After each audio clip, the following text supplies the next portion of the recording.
Pendidikan bahasa Inggris itu memiliki mata kuliah yang itu memang disusun secara kurikulum dari rendah atau dari bawah menuju yang paling tersulit ke yang atas. Semester 1 kita mempelajari basic reading, writing, speaking, and listening. Selanjutnya, halo teman-teman, Bang Dinis di sini. Sekarang kita lagi ada di Universitas Brawijaya, tepatnya di lapangan Rektorat, di depan gedung Rektorat Universitas Brawijaya. Dan di video ini kita akan ngebahas edisi keliling fakultas atau keliling jurusan.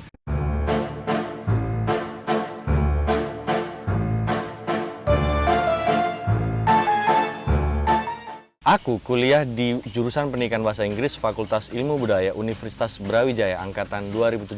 Ya tau lah ya, angkatan 2017 mungkin semester berapa sekarang? Ya semester tua, semester 9. Dan sampai sekarang aku belum lulus karena saking nyamannya jadi mahasiswa.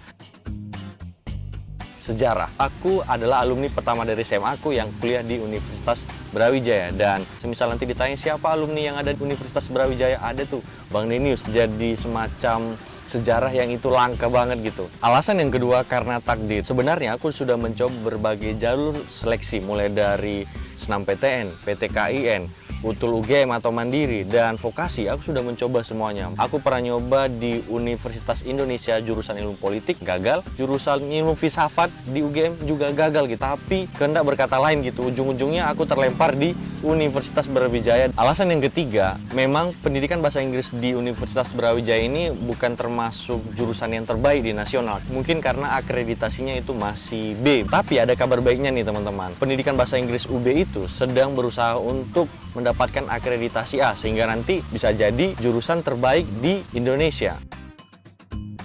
Pendidikan bahasa Inggris atau kita panggil PBI ataupun pebasis. Nah, kalau di UB dipanggil pebasis ya, pendidikan bahasa Inggris. Terletak di Fakultas Ilmu Budaya Universitas Brawijaya. Di FIB sendiri itu terdapat 3 jurusan, pendidikan bahasa, sastra, dan antropologi dan seni. Sedangkan untuk prodinya sendiri itu ada 9. Pendidikan bahasa Inggris, pendidikan bahasa dan sastra Indonesia, pendidikan Jepang, sastra Inggris, sastra Jepang, sastra Cina, sastra Prancis, antropologi dan seni. Untuk pebasis sendiri, angkatan pertamanya itu ada tahun 2011. Tapi secara ulang tahunnya itu pada tanggal 28 November 2012. Secara SK Dikti, pebasis itu dibentuk pada tahun 2014.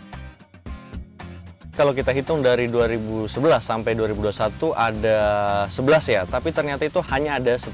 Kenapa? Di tahun 2014 itu pebasis sempat vakum alias nggak membuka pendaftaran untuk mahasiswa baru gitu. Jadi angkatan 2014 itu kosong, hanya ada 10 angkatan. Per angkatan itu sekitar estimasinya ada atau mungkin 90 sampai 110 per angkatan.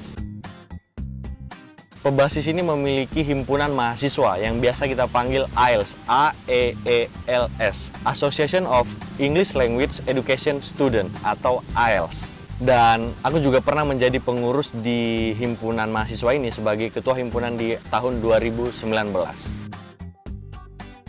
Sastra Inggris dengan pendidikan bahasa Inggris itu berbeda. Kalau sastra Inggris ini biasa kita panggil dengan sebutan sasing, pendidikan bahasa Inggris kita panggil dengan sebutan pebasis. Kalau pendidikan bahasa Inggris itu lebih fokus kepada mempelajari ilmu pendidikan atau cara mengajar atau mendidik suatu bahasa. Sasing atau sastra Inggris itu mempelajari komponen inti pada suatu bahasa atau unsur-unsur seni yang ada di bahasa. Dan masih banyak perbedaan lain, mulai dari dosennya, mahasiswanya, mata kuliahnya juga berbeda, dan ya gelarnya juga berbeda. Pendidikan bahasa Inggris itu memiliki mata kuliah yang itu memang disusun secara kurikulum dari rendah atau dari bawah menuju yang paling tersulit ke yang atas. Semester 1 kita mempelajari basic reading, writing, speaking, and listening. Selanjutnya kita akan mempelajari ke tingkat yang lebih tinggi lagi di semester 2 atau 3, yaitu guided listening, speaking, reading, dan writing. Tahap selanjutnya ada intermediate dan ada advanced. Itu kita juga mempelajari micro teaching, mempelajari media pembelajaran, mempelajari kurikulum, dan ada juga P4-nya, itu program pengenalan pengolahan pembelajaran, yang dimana kita akan terjun ke sekolah, baik itu SMP, SMA. Kita akan bertugas seperti guru yang mengajar pada dasarnya. Ketika lulus akan mendapatkan gelar SPD, yaitu Sarjana Pendidikan. Lalu berbeda dengan sasing tadi, yaitu SS atau SHUM, Sarjana Humaniora, tergantung di mana fakultasnya. Namanya juga pendidikan bahasa Inggris, yang dimana sepatutnya bakalan dicetak sebagai tenaga pendidik, yaitu guru atau mungkin dosen. Selain dari itu, kita juga memiliki profesi lain yang mungkin bisa menjadi penulis, editor, diplomat, kerja di pemerintahan, dan lain-lainnya. Kamu juga bisa menjadi proofreader atau leksikografer. Perlu aku ingatkan ke teman-teman bahwa jurusanmu sekarang tidak menentukan 100% pekerjaanmu di masa depan. Kamu bisa aja jurusannya anak pendidikan bahasa Inggris yang seharusnya jadi guru, tapi kamu bisa-bisa aja jadi content creator atau mungkin jadi artis atau mungkin jadi pengusaha. Itu kembali ke kamu lagi. Buat kamu yang punya keinginan untuk study abroad, jangan takut, jangan ragu. Kita tahu bahwa bahasa Inggris ini kan bahasa internasional, yang dimana di setiap negara pasti menggunakan bahasa Inggris. Salah satu contohnya dari katingku, yaitu Mbak Gadis Pratiwi, angkatan 2013. Dia melanjutkan studi S2-nya di Monash University, Australia. Hebatnya lagi adalah dia mendapatkan beasiswa LPDP. Selain itu, masih ada beberapa katingku yang luar biasa lagi, yang itu melanjutkan pendidikannya di luar negeri ataupun dalam negeri dengan beasiswa yang luar biasa juga.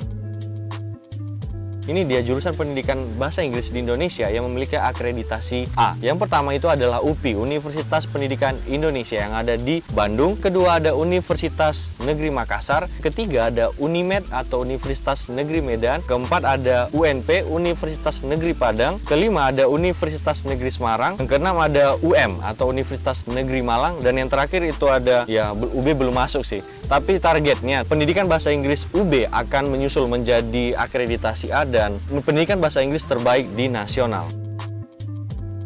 Ya, walaupun pendidikan bahasa Inggris ini masih tergolong dengan jurusan yang masih muda banget, ya tapi banyak banget prestasinya. Mulai dari kinerja prodinya ataupun kinerja himpunannya, itu nggak bisa diragukan lagi teman-teman. Karena himpunan ini juga termasuk aktif di fakultas ataupun di universitas, banyak penghargaan. Termasuk ya himpunan berprestasi ataupun himpunan terbaik gitu. Begitu juga dengan prodinya. Prodinya juga aktif dalam membuat event-event internasional yang itu menghubungkan antara dosen mahasiswa yang ada di Pebasis dengan dosen atau mahasiswa yang ada di luar negeri. Selain itu juga dosen-dosen ini sangat peduli banget. Contohnya saja dosen pembimbing skripsiku, yang itu ada cerita yang dimana dia sampai ngekomen di Instagramku, "Denius, apakah mood mengerjakan skripsinya sudah kembali?" Itu bukan hal yang mengerikan ya, tapi ya ini bukti bahwa dosen kita memang peduli gitu. Dan alumninya juga suportif banget dalam membantu mahasiswa-mahasiswa aktif dalam membuat suatu acara gitu. Bisa dibilang bahwa hubungan antara mahasiswa aktif dengan alumni ini masih terjaga solid.